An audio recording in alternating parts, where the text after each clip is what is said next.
saya Febriani MC NIM 1803030021, kelas A semester 7, program studi Sosiologi, Fakultas Ilmu Sosial dan Ilmu Politik.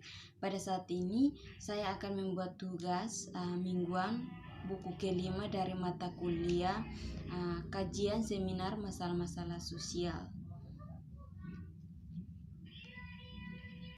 Baik, silahkan menonton. Baik, materi yang saya akan bahas di sini tentang pembajakan media di ekonomi atau budaya, kekayaan intelektual dan tenaga kerja di bawah restorasi neoliberal atau Gavin Mueller. Baik, teori kapital akhirnya rekonstruksi terlebih oleh konflik disebabkan menurut beberapa paradigma. Sebuah paradigma industri yang mengacu pembagian kerja sebuah dan mulai yang mengacu pola-pola produksi yang komunikasi. Sebelum saya melanjutkan ke deskripsi yang telah lengkap saya inginkan dari catatan saya ini, hati-hati hubungan antara neoliberalisme. Pertama, merupakan pembagian antara basis ekonomi dan ideologis substruktur dalam teori Marxis atau ini berarti membawa neoliberalisme dalam beberapa hal yang hanyalah cara untuk membingungkan realitas seseorang. Pembagian basis dan substruktur dalam teori Marxis adalah salah satu sebagai catatan Althusser.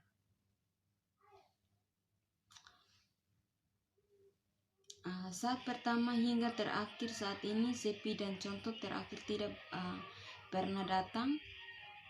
Sebaliknya, saya memahami neoliberalisme sebagai badan politik ideologis pemikiran dimobilisasi dan menanggapi krisis yang bersinggung dalam cara melipat dan terkadang kontradiktif dengan restrukturasi kapitalis dan akumulasi. Akhirnya saya akan memeriksa peran kekayaan intelektual dalam ilmu pengetahuan, teknologi dan inovasi adalah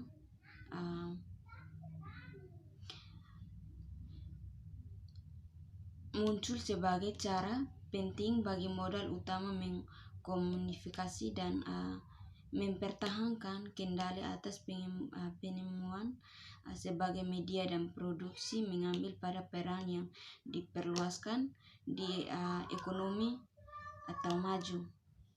Di sini juga di intelektual prospektif menjadi sarana untuk mengamankan aliran mendapatkan terutama dalam pasar.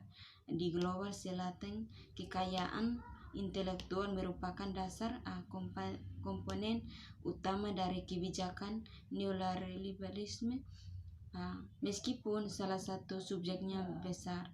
Tekanan dalam bentuk sebagai argumentis sosial untuk membahaskan krisis dalam Fordisme, Keynesianisme. Sementara era Fordisi biasanya berasal dari tahun 1930 hingga 1970.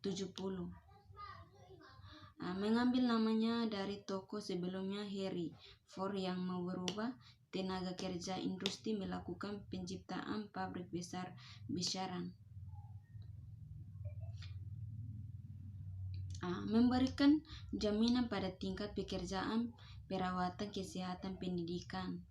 dan pensiun sosiologi mencerminkan sebagai lingkaran produksi masalah dan komunikasi masalah dijamin melalui model regulasi khususnya yang bersifat institusional.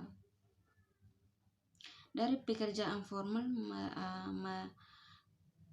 di bawah ini, dengan cara model melalui negara mengambil peran yang meningkat reproduksi, pengurangan kelas pekerjaan, tentang mengamankan cara-cara yang digunakan peranan tidak hanya menghasilkan komoditas tetapi juga kesehatan, kesejahteraan, pola komunikasi, dan aktivitas waktu yang terpenting diperlukan negara bangsa dan kuat seperti yang dikatakan Joseph, kesesuaian antara negara, ekonomi nasional, kewarganegaraan nasional yang masyarakat nasional, dan dari lembaga yang relatif bagi beradaptasi untuk menggabungkan tugas menenggamkan atau kesempatan kerja penuh dan pertumbuhan ekonomi dan menghasilkan siklus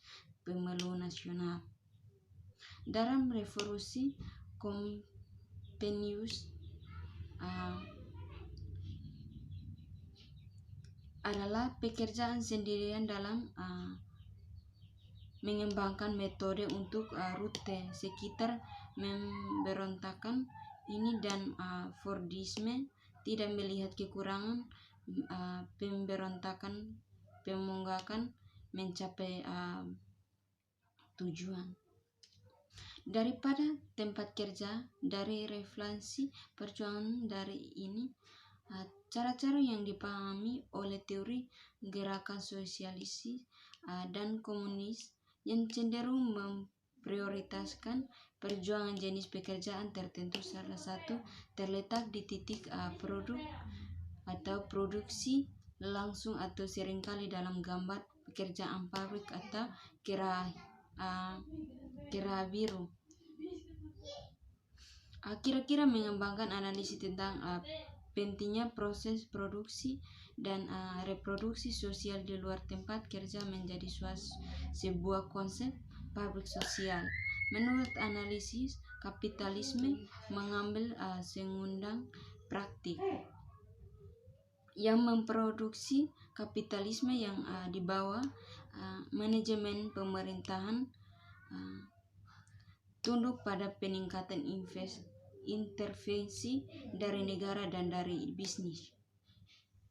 Kontrol menciptakan situasi di mana seluruh masyarakat berfungsi sebagai momen produksi, atau kapitalisme dan negara telah memperluas kontrol di luar tempat kerja di rutinitas kapanitas dan organisasi penduduk di luar titik-titik perjuangan untuk gerakan sosial baru.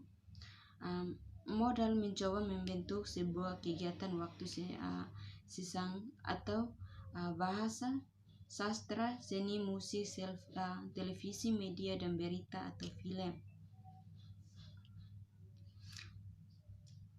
Baik restrukturisasi kapitalisme atau inovasi dan pencobaan.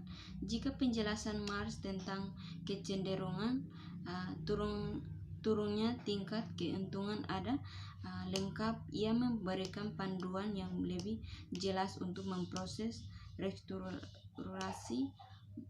Setelah pembahasannya tentang cenderungan tingkat keturungan jatuh, Marx mengidentifikasikan pengaruh meningkatkan terhadap kecenderungan metode yang digunakan kapitalisme dalam upaya untuk